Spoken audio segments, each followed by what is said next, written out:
with me here is Mr. Olubayo Adekombi, who is the Chief Transformation Officer, MTN.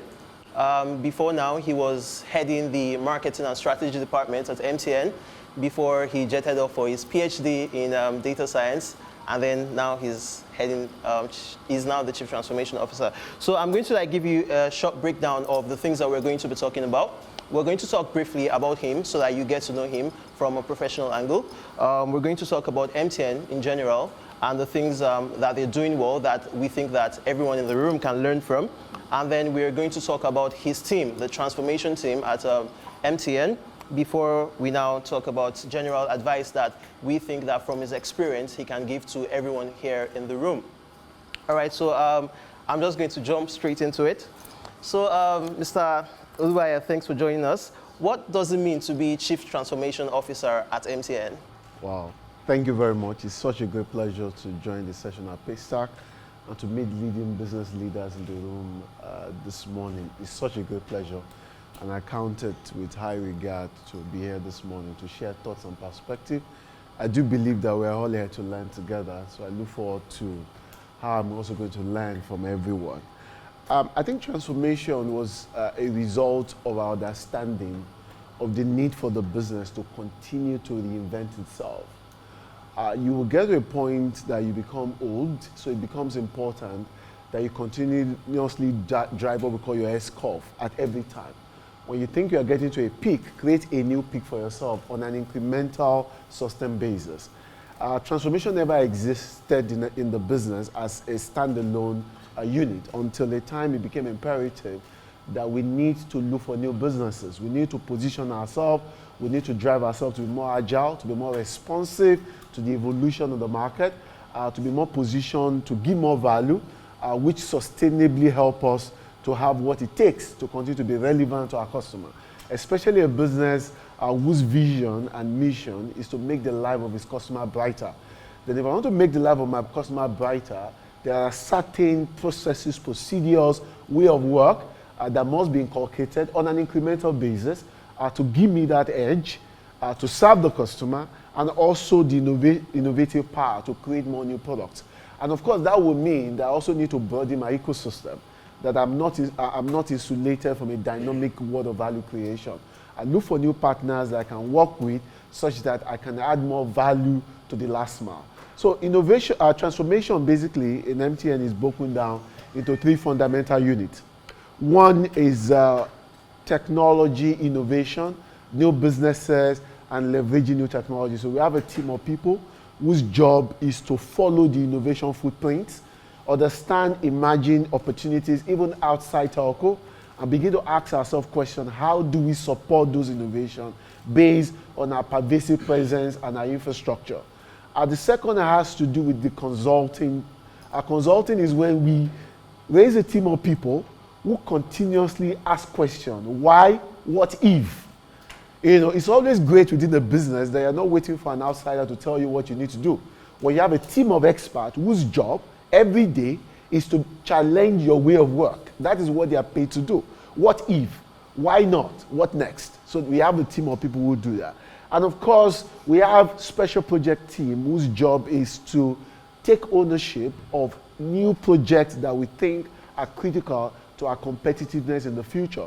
Because certain projects also can get buried in a very large organization. So it's important to have experts who knows how to drive projects using agile methodology, not traditional waterfall. A project needs to get to market in the next 2 weeks, and smart team of people who can galvanize the enterprise and lead them to deliver on the set objectives. So largely that's what transformation is all about. In summary, it's about positioning our business to continuously offer more value to the market, to the customer, to our ecosystem, and remain relevant as a business that is committed to making the life of its customer even more brighter.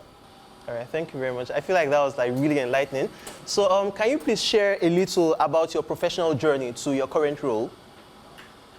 That's quite a long journey. It's not quite long, really. I think it should be like 18 years now. I started my career, I started as a biochemist, specialized in biostatistics.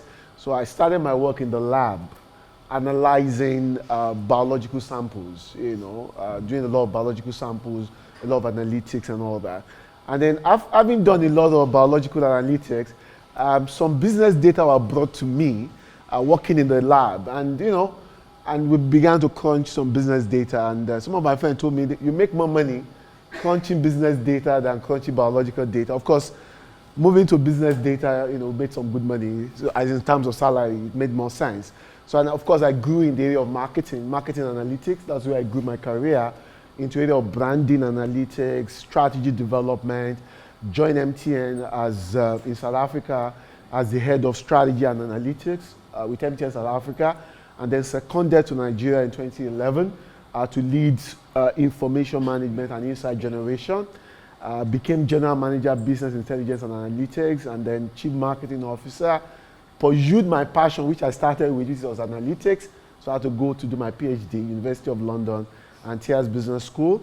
And what I did was to understand low-income customers, the social network dynamics. So I did a lot on data science, big data algorithm, machine learning, to understand the calling relationship between people and see how that can help us, derive more value from that segment. So I got back November 2016 to be challenged with the task of driving transformation. In addition to that, I also contribute to the Nigerian tech ecosystem in the area of data.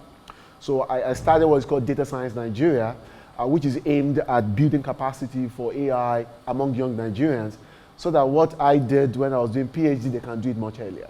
So I think that profiles my career path largely. That's actually quite the journey, like from the days in the lab to now MTN. All right, so now let's talk about MTN. Where does MTN sit within the landscape of Nigerian telecommunications? Are there any stats that you can share with us to help us understand where MTN is positioned with respect to the broader telecommunications landscape? Thank you very much. I think in terms of coverage, if there is anything that shaped MTN strategy, is what we call the strategy of inclusiveness, ensuring that we have a point of presence in every single part of the country. So in terms of statistics, which is available publicly, we are the only network that have covered more places in Nigeria. So in terms of coverage as a percentage of population, we're actually 90% plus, so which means that you go to the most remotest village, you will see an MTN network there. And also complementing that is commitment to incremental technology that continue to add value, that allow us to allow more technology or more services to piggyback on our technology. And that explains how we reinvented music distribution in 2013, 2014, when more music was sold on MTN platform than the DVDs on the street. And of course, I don't think that market even exists today. People make more money by selling their ringback tunes on MTN network than outside. So that is the kind of business model and different business mindset that we have. So in terms of statistics, which are all publicly available, we are inching towards 55 million customers in our quest to continue to offer value. And then a lot of our focus now is all about data, because we realize that to offer value and to allow other players in the ecosystem to piggyback on our pervasive coverage, we need presence everywhere. And that presence must not just be for voice, it must also be for data. And that's why there's a massive investment in data. Based on available statistics, we're the only network that went headlong to acquire 2 spectrums that can deliver 2 capacity, 1 coverage and 1 capacity, with our 800 megahertz and 2600 mega spectrum, which will allow pervasive coverage all over the country. So which means more businesses can piggyback on our infrastructure, offer more services, whether it's data as a service, media as a service, or payment as a service. So whatever. So for us as a business, I think the way we see ourselves is becoming a platform, becoming a baseline for more business to thrive and more businesses to achieve even much more. All right. So thank you very much for that. So what are, like, in your opinion, what are the most important trends that are shaping the telecommunication space in Nigeria today? What are you most excited about? What has you worried? Wow, that's quite exciting. I think about quite many, so I'll just speak broad themes. Number one for me is convergence.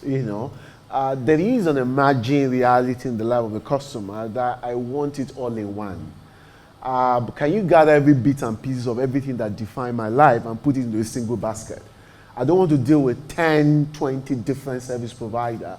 Bring it all together for me. And that explains quite a lot of things we've done in bringing bits and pieces of the life of customer together, such that telecom services is not just telecom service, but it's a mobile enabler. So customers are looking for lifestyle facilitator enabler. And that speaks to the issue of convergence. So there is an incremental drive for convergence from customer perspective. And that will explain the reason why a lot of products that bring it all together are quite succeeding.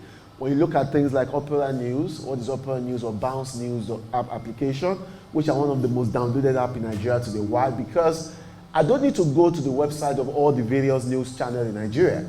I just go to Bounce News or I go to Opera News and I have all important news from all over 1,000 news sources aggregated for me, and it also studies my reading pattern.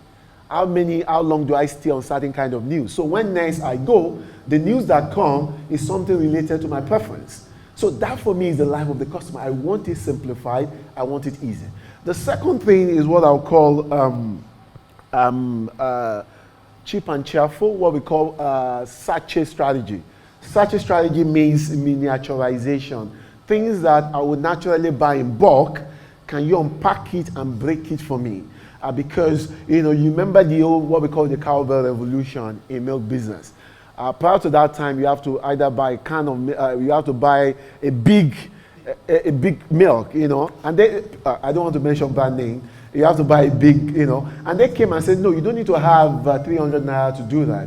With 10 naira, you can get the milk that you want. And they went the extra mile to also add what we call convergence. In a single milk, you have sugar, you have, that's the reality of the customer.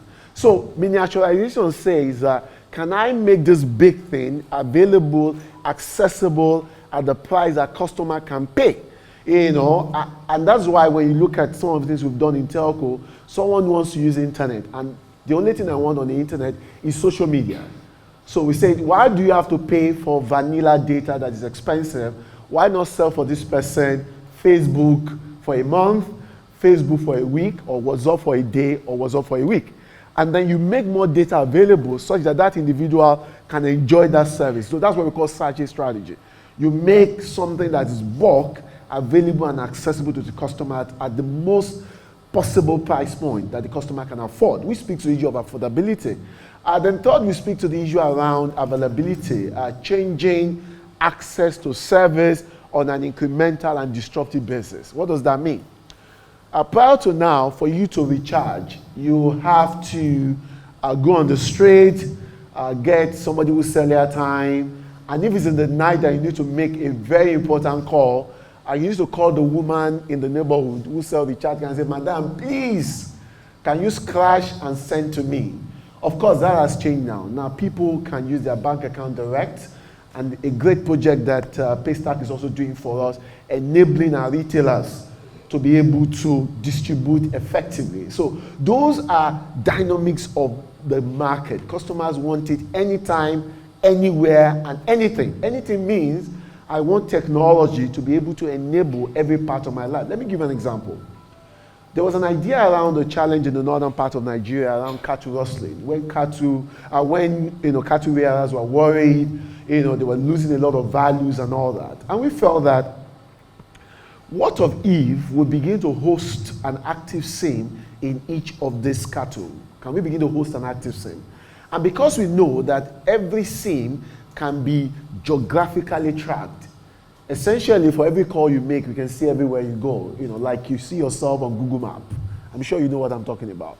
So what that means is that if I put an active sim with data on a cattle, I can geofence that cattle to the extent that I can know how far that cattle has gone, far and above certain defined boundaries. So what that means is that I can track my cattle effectively.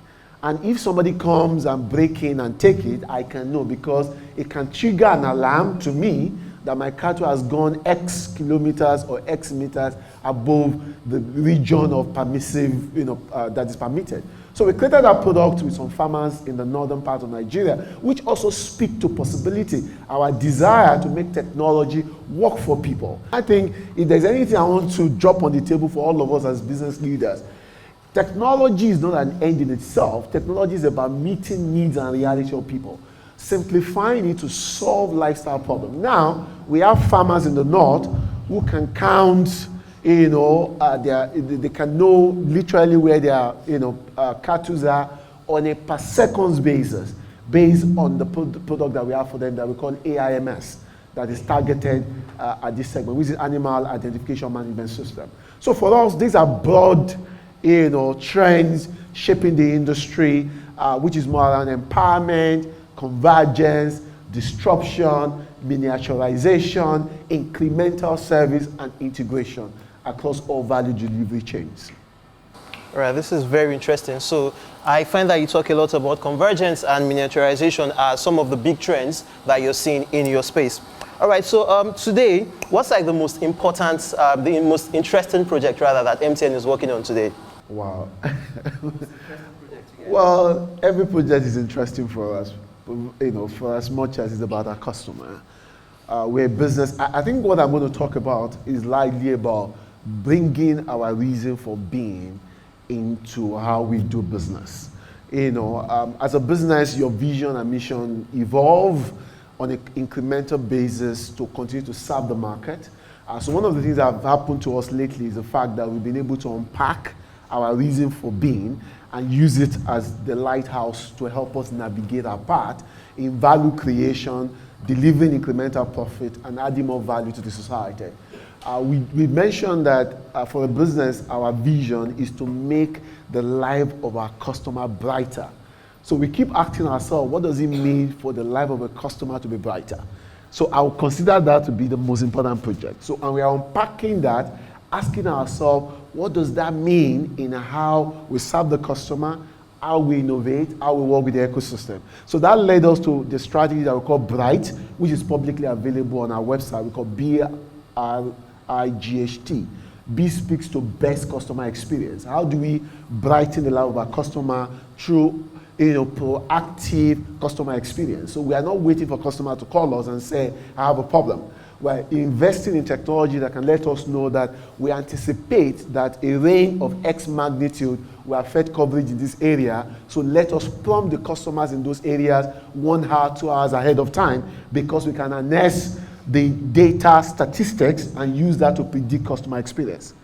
The second one has to do with returns. How do we optimize our return such that we're able to add value to our current shareholders and our expanded shareholders? That explains the ongoing plan to be listed on Nigerian Stock Exchange, such that we become business of the people, by the people, and for the people. And I want to challenge you, get ready to pick MTN share when we get listed. The I is to ignite our commercial performance. Igniting our commercial performance speaks to the fact that we want to offer more value to the customer. And that speaks to the issue around ecosystem partnership, innovation, breakthrough. The G there is about growth, data, and digital. I've spoken a lot about data, that a lot of innovation that will drive impact in society is going to be data-driven. And that is why, as a business, we've made up our mind to invest heavily in coverage, such that in more places there'll be data. And like I said, we're so spectrum hungry, and that's why we had to invest in 2 mega spectrum that can allow us to deliver data massively. No other telco made that investment. We did that because we believe that data and digital is going to enable more services, payments. If a POS is not connected to high-powered internet, how do you deliver great service? So we understand all that. We are concerned about learning. We want schools to be able to dial up and run classes, homeschooling, and all that. Internet is very critical to make that happen. H is about hearts and mind. We believe that as we do this, we must emotionally connect with the market, connect with our people internally, connect with our stakeholder. And the last one, T in Bright, is technology excellence. Our business fundamentally will still rest on the power of technology, like Paystack and many businesses today.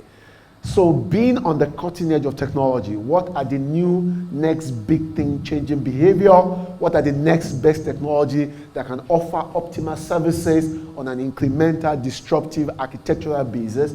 How do we reinvent ourselves in terms of internal service delivery system that allows us to begin to deliver services optimally to our customer and to our ecosystem? So broadly, that would be the most important thing we are doing as a business today. Making our reason for being drive how we work and using it to set KPIs for ourselves, setting to set agenda, our vision and operation, such that when you come in the morning, the question you ask yourself, how have I made the life of the ecosystem brighter? How have I made the life of my customer brighter? How have I made Nigeria brighter today? All right, thank you very much. The more you speak, the more I continue to see like some important parallels between some things that MTN holds there and some things that Paystack holds there. Obsession over customers, for instance, and continuously asking yourself your reason of being and reinventing that too. All right, so Lumos is a solar-powered electricity project that MTN backs. Now, when we see MTN invest in projects like this, on the surface, there doesn't seem to be a direct correlation between solar panels and telecommunication space, for instance. So how does MTN decide on special projects to work on? Okay. I did mention that as a business, one of our critical drivers today is convergence, value to the customer. Customer want it easy, simple, accessible, and at the price they can afford. If you understand the Lumos business model, it's not so much about the technology, which is solar power. Everybody sells solar power. Go to every corner, there's solar power, energy everywhere. I think what we have brought into it is a simplified credit management system based on the same principle of miniaturization. This person cannot afford the price of high-powered solar system. So you'll be forced to buy a cheap solar system that will not work. So why not structure a payment system that is powered by a SIM that is on this customer's phone, such that usability is made possible by a miniaturization meter. So it's actually a metering system where you can over a period of 5 years, you can pay on a need-to-use basis, and after 5 years, you take full ownership of it.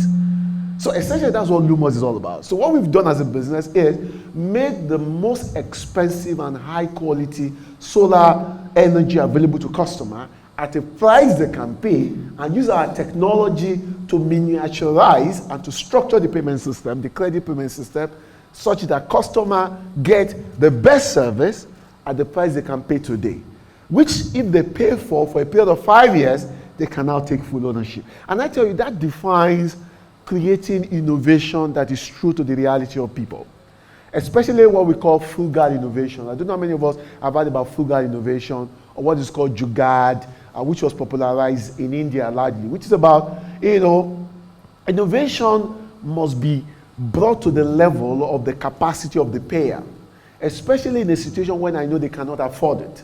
I know they cannot afford it, so how do I make them to be able to afford it? So how do I break the old value delivery chain or the total value bundle that define that product, so that I can either miniaturize it, simplify it, or take off some complex technology, such that the vanilla basics can still be available. And actually, that's what we've done with Lumos. And to be very frank, as a business, those are the kind of things that we would love to do for customers, such that customers who are naturally enfranchised based on their revenue inflow can become included. So it speaks to the issue of financial inclusion, or what we call digital inclusion, that everything that makes for good life can be available to everybody, wherever they find themselves, if we use technology to intermediate the process, such that they get what they want at the price they can afford today, such that they live like people in the city. So what that means is, if I need, I want to have access to television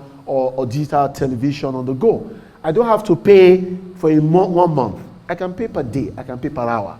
If we think from that mindset, that will begin to change our innovation thinking, to begin to break our business in a way that offers value at the price that customer can pay. And I think that's the story of Lumos. And that's really interesting. So basically, offer value at the price that the customer can afford. Okay. All right. So I found that really interesting. So the next thing I'm going to talk about is the tagline, "Everywhere you go." So that's a big promise. How does your team, the transformation team, help to deliver on this promise? Wow. Everywhere you go, brightness. Number one, I think it has to do first and foremost with our technology. Without saying so much, you do know that today, everywhere you go is dramatized and demonstrated in our pervasive Nigerian national coverage.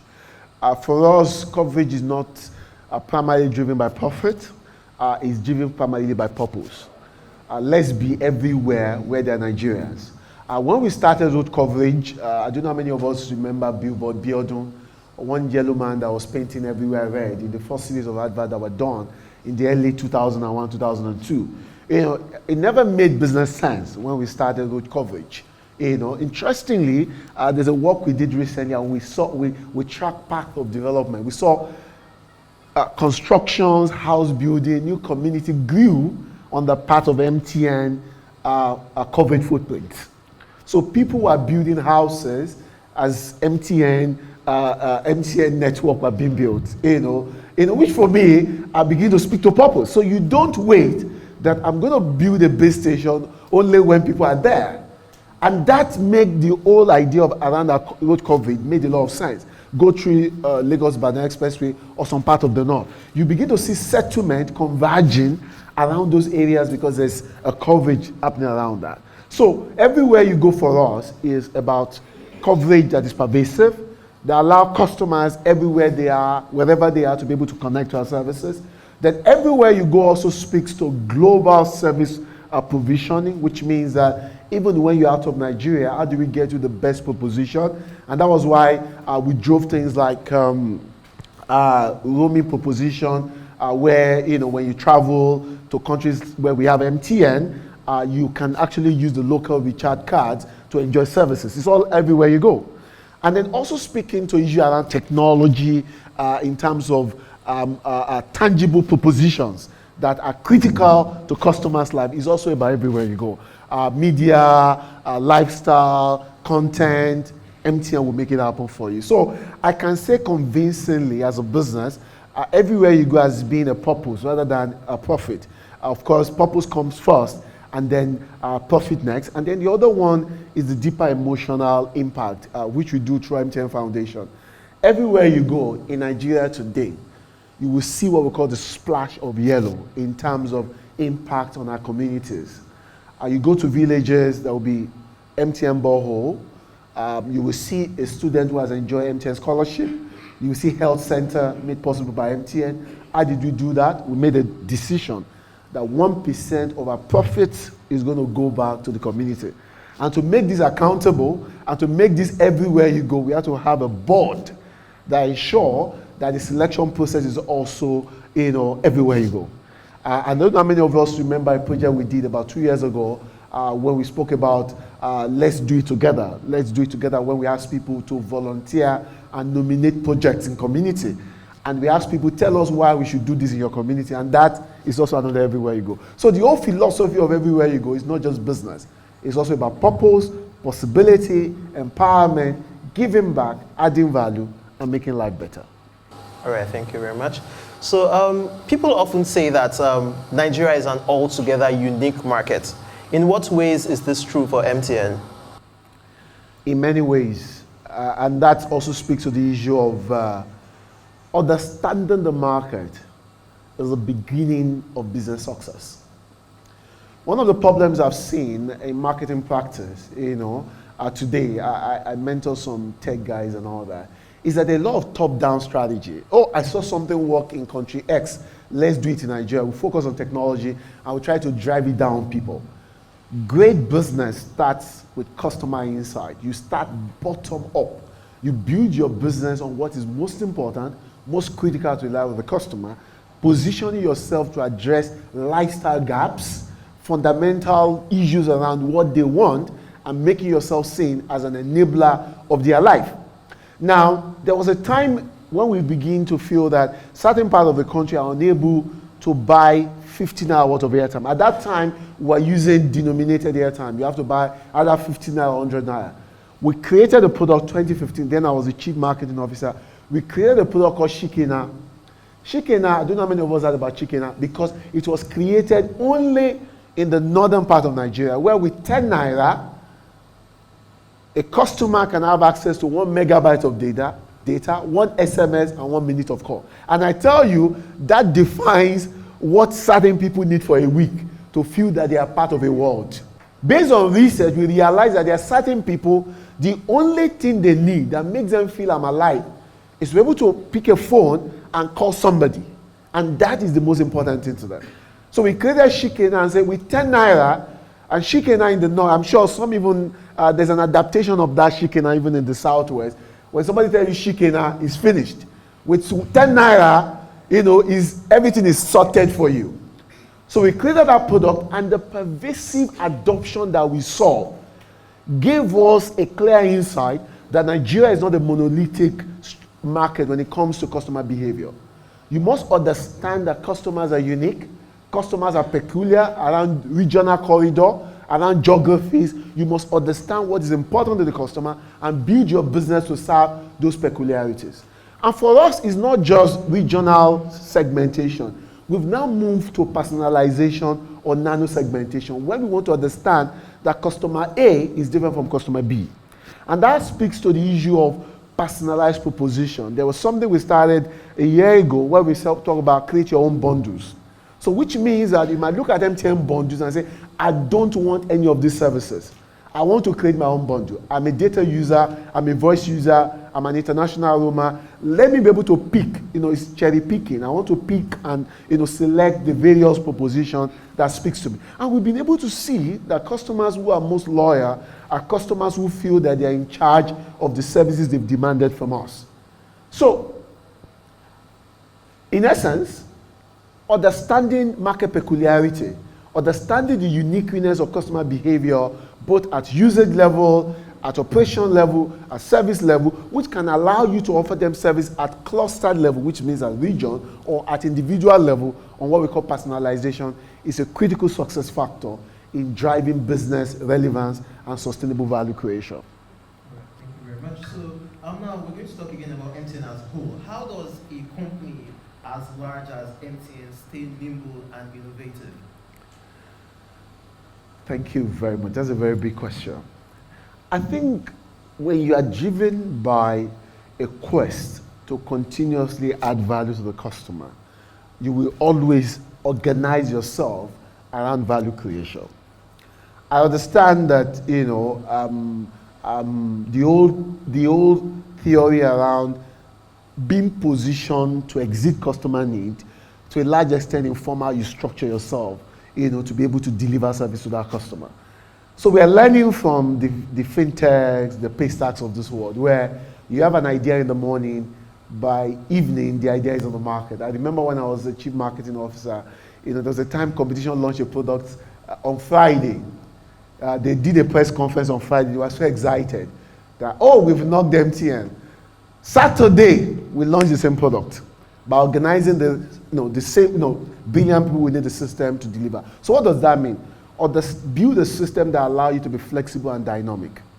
Adaptable technology that will position you to respond to the market and offer service to the customer almost on an instantaneous basis. The number two, create structure that is dedicated to driving the most important project in your business. And that speaks to why we have to create a transformation team. I mentioned that we have a special project team within transformation whose job is that if something needs to be delivered within 2 days, their mandate is to galvanize the enterprise, get all the experts within various units, get them into a room and deliver within 48 hours. Such that whatever the fintech can do, we can also do it even within a large structure. So what that means is that we remain big but very flexible, very adaptable, very agile. So when it comes to our strategy, so it's not more waterfall. Waterfall will still work for certain projects, but there are certain projects that you just have to be agile. You have to be iterative, scope it based on milestones, not that I have to get to the end of it. If I can get to this milestone, let's get to the market, and incrementally we can expand it. So what I would say is, we are excited that we're a big business, but we've learned that you can be big outside, but remain small in your quest to organize the teams to deliver service. And bigness is in size. Structure is in teams. And teams can be as small as 2 people. We need 2 people to deliver service, and they will deliver it. So it's just about breaking silos, and that's one of the things we've done so well. That you can break silos, people can move between divisions, and they can just get things done the way you want it and make it happen for yourself. All right, thank you. So let's talk a bit about financial services. When it comes to innovating within financial services, there's a role for banks, for telecommunication industry, for telecommunication companies like yours, and then the fintechs. Now, what do you think is the ideal relation? I think I'll start from purpose before I talk about the business model. I think our purpose is financial inclusion or digital inclusion. We've realized that if we want to grow value as a nation incrementally, a lot of people must have access to fund. And in having access to fund, they can create their own small businesses, and that small businesses can piggyback on our various businesses, and we can increase our total national production, which is called GDP. And GDP will drive consumption, so more services will be consumed, and then we have more value as a nation. So that, for me, that purpose must be clear. So since the purpose is clear, so how do we organize ourselves around ensuring that we're able to offer inclusion to so many people in different parts of the country? And I think that, for me, must be the baseline. If that understanding is clear, then the next question is, who has got the platforms? What can we leverage on? So it's not competition, really. It's about collaboration. Because it's about what can we bring together. Telcos have got customers, and these customers, we understand them, we understand their behaviors. I don't know how many of you know that we offer Borrow Me Airtime that's allowed us to master, the fund behavior among these customers. Over a good chunk of our customers have done it, so we understand the dynamics. So those insights are available and can be leveraged by anyone that want to offer more loans and more services to these people based on the fact that we have their understanding. So you don't have to reinvent the wheel. You don't have to rely on your app, the data that your app can collect as a basis for offering loan. You can piggyback on what we have, which is massive body of intelligence from this customer over 5-10 years that you can build on as a basis for developing your credit risk algorithm. And then we have those who also have what we call more breakthrough propositions, and that's why the Paystacks of this world coming. Payment processing system that can allow fast-paced delivery of service even better and faster. So likely, my own position is partnership where we understand the strength of each person, and we are more concerned about inclusion. If purpose drives it, partnership becomes possible. Get that point? If purpose is driving our relationship, partnership becomes very easy and possible. We're driven by common vision, which is we want to include many people. Then what do you bring to the table? What do I bring to the table? And we can bring it all together. And the other thing is that we have sufficient best practices that we can learn from. Everybody talks about Kenya as a classical case study. 42% of the entire GDP in Kenya goes through M-Pesa. So if it has worked somewhere else, we must learn clearly that we cannot reinvent the wheel. So let's go and pick where it's been done. We've seen what has happened in India. Let's just understand that purpose is the most important thing, and let that be the basis for partnership. And when that drives us, I tell you, we can do so much together with ease. MTN is using Payback infrastructure to get more services done. Payback will rely on MTN network to have pervasive national coverage. ATMs of bank will rely on a network to offer services, even have a dynamic ATM. Dynamic ATM means that on a market day, I can move an ATM to a location where there is no ATM. So mobile ATM, I can offer a mobile ATM on a market day, which is just once a week, especially in many parts of the country. And people can use their card or their fingerprint to access their money or use their voice for authentication. What will power that is MTN network. So when we understand this converge value points driven by purpose, we make partnership a very smooth deliverable. So are these things that currently exist right now, the partnership that you just described?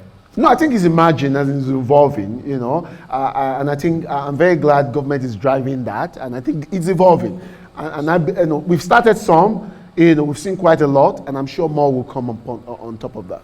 So So currently with what we have on ground, What collaboration exists between you and all of these other players in the financial services sector? Number one, we have very strong relationship with the bank. I'm sure you are aware that you can buy airtime directly from your bank account today. And of course, the banks are excited about that because, of course, build relationship, partnership, and insight. So that is working very well with banks. And then you know that we also started a yellow banking system with one of the leading banks in Nigeria, yellow account with Diamond Bank, which allow customers to use their basic registration data to open an account, in which we hope to scale up into other banks. So that exists. And leveraging the fintech ecosystem to deliver service, that's also happening. Partnering with other lending platforms, that's also happening using our data. So the very large extent, most of these things have kicked off. I think what needs to happen is to scale it up, and some of those scaling up will require some structural framework which will be regulated. And I think we are inching towards the finishing point where all the stakeholders are agreeing on the mutually beneficial deliverables. And of course, the right government support, which we have seen, some of those things will even become possible. So essentially, there's a lot of preliminary partnership, but some ongoing engagement and discussion will even make it better, such that whatever we've seen in other parts of the world, particularly Kenya or India, we can do much more. Okay, and replicate to Nigeria. All right, thank you very much. So what has MTN's experience been like working with a fintech like Paystack? I think there are two things. There is learning way of work, there is technology, there's learning possibilities. Let me start with possibilities. I think one of the things that have excited me a lot about fintechs, particularly Paystack, is the rigor of the thinking and the possibility you bring on the table. It's so massive and it's so inspiring. So that for me is a great learning that a lot of things are possible. Things that you might think is going to take longer time, is not possible. You guys come with your lean, mean, easy to deliver mindset, and you push that frontier. I think that for me is very, very commendable.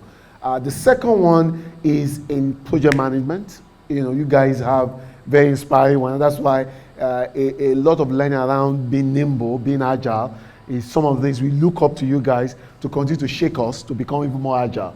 So our experience with Paystack has been great. Even though I'm not directly involved in the project, I have visibility because it's part of our transformational initiative. And the feedback has always been the speed of delivery, execution excellence, passion and commitment, which you guys have shown. And also the whole area of innovative thinking. How best can it be done? I think you guys have brought quite a lot of that into the space. Paystack and other ones that we work with, within the MTN ecosystem. Very much. So now we're going to talk about your team, the transformation team, but you've actually said a lot about this. So I'm going to, you've talked about why they created the transformation team in the first place. You've talked about how your team is structured. So I'm going to jump and ask about what part of the MTN organization do you most closely work with your team? What part of the MTN organization? We work with all the teams. Okay. We work with all the teams. The way we are structured is we enable, facilitate every division within MTN. So we bring walls, so to say, and we drive cross-functional deliverables. We have end-to-end visibility around every initiative. We have a clear line of sight around every project we work on, and we move from legal to regulatory, to marketing, to sales, to technology. We see it end-to-end. So we have direct access. And we have embedded agents within all the divisions such that we know what's happening in terms of, how do I get things done. So I wouldn't say a particular unit is the unit we work with everybody seamlessly. Like I mentioned to you, our deliverable is ability to galvanize the enterprise. And you cannot galvanize when you are lopsided. You're able to do that when you're able to create across the entire enterprise within one day and ensure that an idea that was articulated in the morning becomes a product in the evening. And that means that you can get everybody across the enterprise along your path with clear reason for why you're doing that and drive them to deliver what you want to do. So we interface with everybody, essentially. Right. Hey, that does make sense. All right. So what does success look like for the transformation department? Like, what are the metrics that you care about? I think for us, I mentioned that it's all about Bright. How do we make Bright happen? So KPIs have been built around Bright. Like I said, Bright strategy is publicly available. It's there on our website, where we as a business, we clearly articulated our BRI GHT. Clearly, this was going to drive us. So our measure is also tied to that. So every year we measure ourselves, how much of a B have we deliver, how much of R, how much of I, GHT have we deliver along those definitions, and that for us is success. Because if the numbers behind those things are delivered, the expected emotional meaning of Bright, which is brightening the life of customer, becomes possible because we built it around the fundamental business levers. So, running your business, what are the most surprising things that you've learned about telecommunications while working in your role? Surprising things. It's a very competitive market. You must understand the market. You must be able to understand the customers. You must work with the ecosystem. Work with the ecosystem means that as a telecoms business, our success factor is determined also by the availability of devices. You might have great network, you have 4G network and all that. If there are no devices, what happens? So what does that mean? I have to partner with the device sellers to the extent that I get device sellers to create devices that are spectrum specific to me. You know, the kind of relationship we have. For example, you must understand that customers are buying certain kind of devices, and we all know how Nigerian has grown when it comes to smartphone in the last 2-3 years, and that's why we as a business had to also motivate that behavior with campaigns like drop your palasa and pick a smartphone, and we also promise the customer, if you pick a smartphone, we're going to give you free data, such that we give customers possibility, you know. So those are dynamics of telecoms. You must be so adaptable to understand your ecosystem, understand the value levers, be available to bring in new innovation that customers are looking for. So knowledge, insight, partnership, ecosystem, technology, global best practices must drive you. And those are things we continue to learn on an incremental basis as a telco. All right, thank you very much for that. So now we've come to the final segment, and just a few more questions before we finally round it up and then open it up for Q&A. So MTN is like a masterclass when it comes to scaling. Now, you started from just a few states and today you are in all the states in Nigeria. So what advice do you have for business managers here in the room who are looking to scale their businesses throughout Nigeria and also internationally? Okay. I think for simplicity, I will summarize this on what I call 4 Ps. And that 4 Ps is not 4 Ps of marketing. I'm sure many of us will be familiar with 4 Ps of marketing. It's not 4 Ps of marketing. It's my own 4 Ps that I've articulated. Number 1 is people. As a business, it's important that you understand the people, customer insight. Don't create things that customers don't need. You know, the great Nigerian chief, M.K. Abiola, said, you cannot barb a man's head in his absence. A lot of business, that's what we do. We create a product that customers do not need and want to force feed it. Come buy it. I don't need it. Understand the people. Be able to box an insight framework that allows you to understand what is important to the customer at different times. I recall when MTN came to Nigeria, these are things we got much later. I didn't join MTN in 2001. But I've been able to see the document that was put together. The level of geospatial analysis that was done, understanding the nuances of Nigerians, the behaviors of Nigerians, the movement pattern, and how our network must be optimized to serve that need, continue to baffle me 17 years after. So the business was built on understanding people. It was never a technology business. It was first and foremost a people business. And I challenge anyone, be people-led and build technology to serve people, not people serving technology. Today we make people slave of technology. When we force people to say, it doesn't work, force yourself into it. Technology must be customized to my reality, simplified to my reality. The second one for me is practicality, which is very close to people. Practicality. Make it make sense and make it work. Make it make sense. Make your proposition make sense. Let it be attuned to the practical nature of their need state, their use state, their fundamental drivers. For example, you want to go to market with a telecom service and you do not have what we call the enabling service. Enabling service means devices. You are selling SIMs, there are no devices. I know an operator like that. You are selling SIM, you do not have a bundled proposition that says, buy a SIM, buy a device, and pay for that device over a period of 3 years. The same thing we're doing with Lumos. We started it with devices. So it's not a new thing. Where we help people to be able to pay for what they need over a period of time. So practicality is very, very important. Third is purpose. You must be very clear about your purpose of being in business. Clearly, as a business, we always remind ourselves we're in business to make the life of our customer brighter. And purpose will define the boundaries where you work and boundaries where you do not work. Purpose drive how you go the extra mile in aligning, in integration, in business building. And of course, the fourth one is profit. You cannot do business without profit. It's not charity. If it's not sustainable, it does not make sense. There must be the profit matrix. And profit matrix must be very clear from when you start. I see a lot of guys with great ideas. Oh, this will do this. What is your business model? What is your profit equation? Oh, people will just buy it. How? How will money come?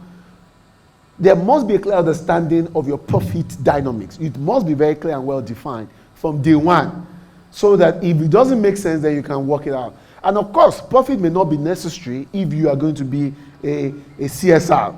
Every other thing will be important, but you just take off the last P, which is profit. So likely for me, that will be what has shaped what I've learned as a staff within MTN in the last 7 years that work with MTN directly, that these are the fundamental levers that have shaped that business. People inside, practicality, solution that make clear sense, purpose, and clear insight around profit.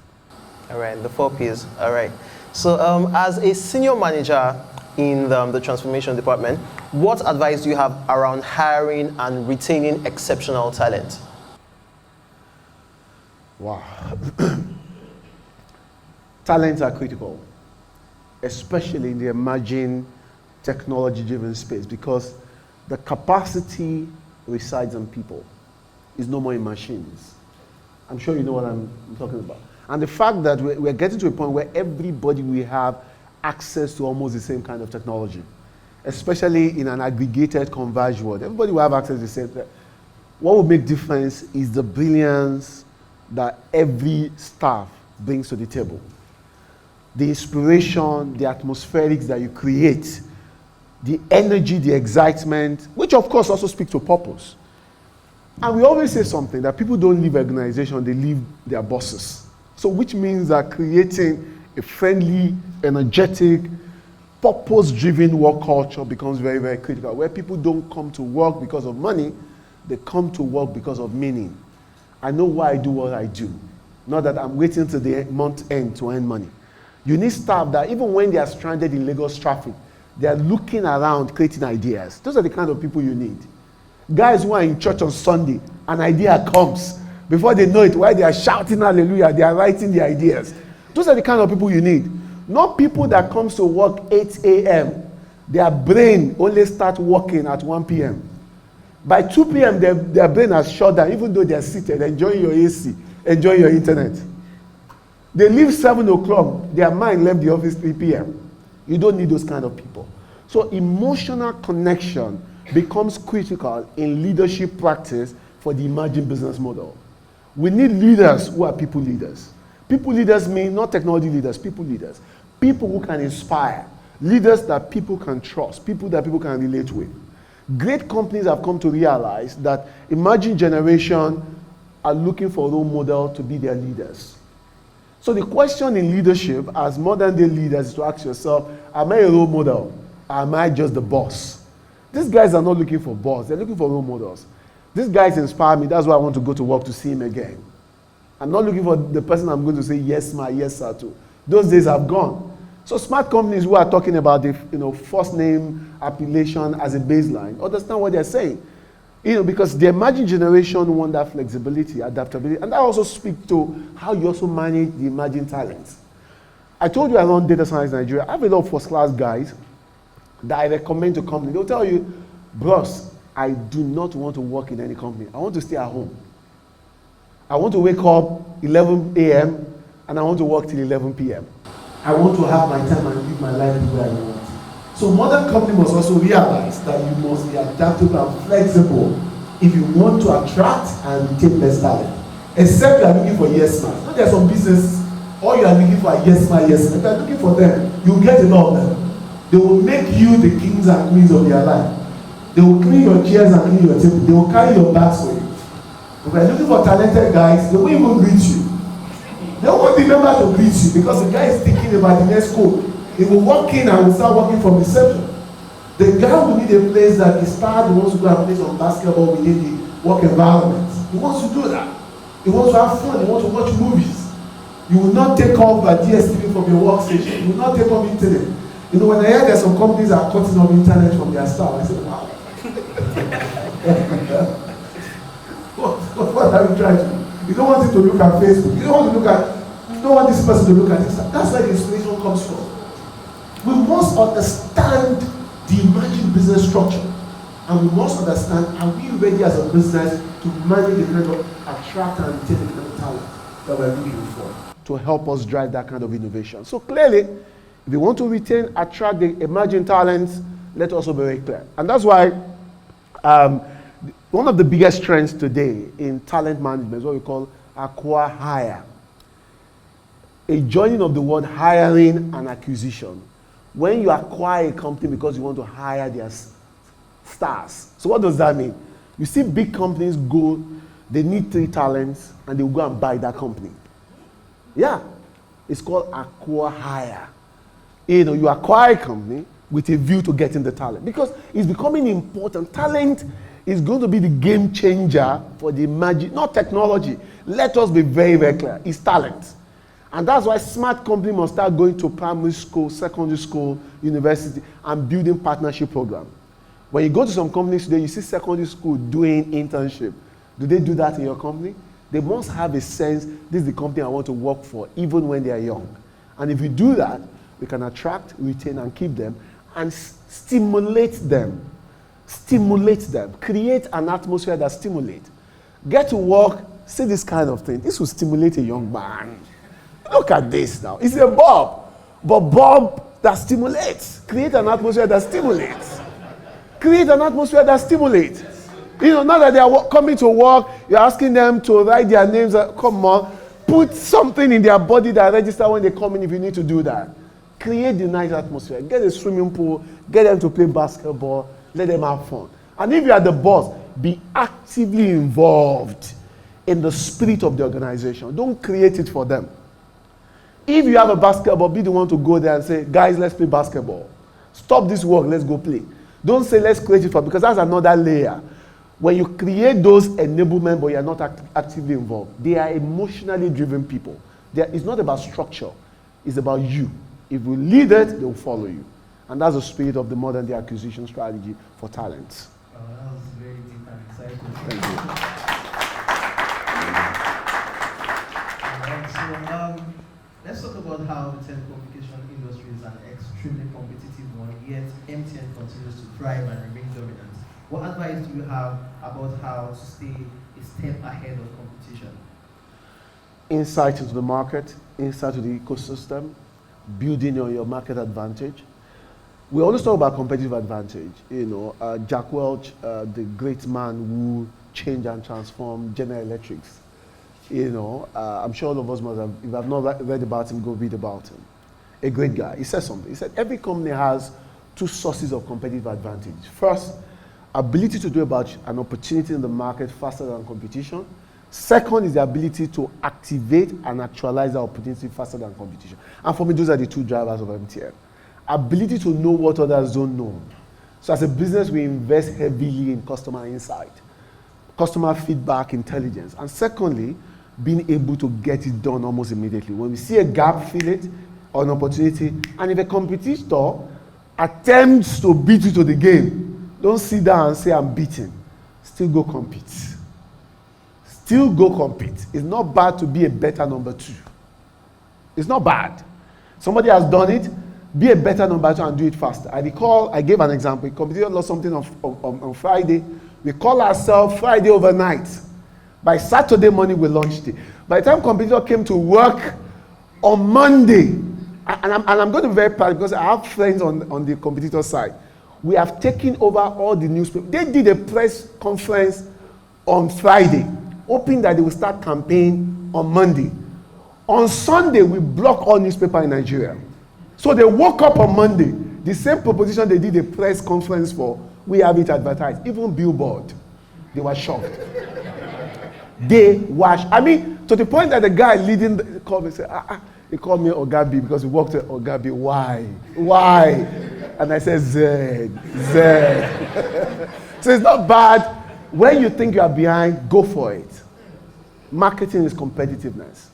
The more you fight, the more you win. That's marketing. Never be afraid to fight and fight again. Even if you lose once, go again. And that's when you win. Thank you.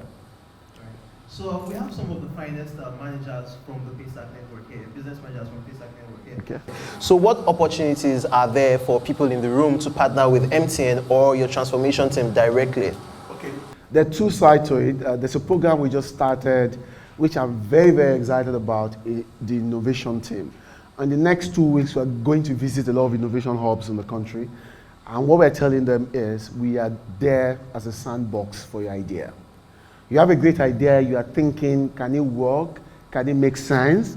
We're there for you. Come test it, come experiment it. So you have an idea that you need a proof of concept for, even for emerging fintechs and your telco tech, fintech, insurtech, and all the tech. We're saying that we're going to have a POC engagement framework. It's non-committal, that word underlined, is non-committal. But all it does is that you have an idea, you are not sure it's going to work, we're going to provide a platform for experimentation. So that is one of the big things that we're going to be announcing. So you are getting privileged information. Because in the next 2 weeks, we're going to be in the hubs, engage, fintech, emerging service providers. So guys, if it's a service, will allow, you can piggyback on our infrastructure. You can have access to our API virtually to be able to experiment. Even students on campus. I have an idea, I need a sandbox to test it. We'll make certain things available to you to make it work.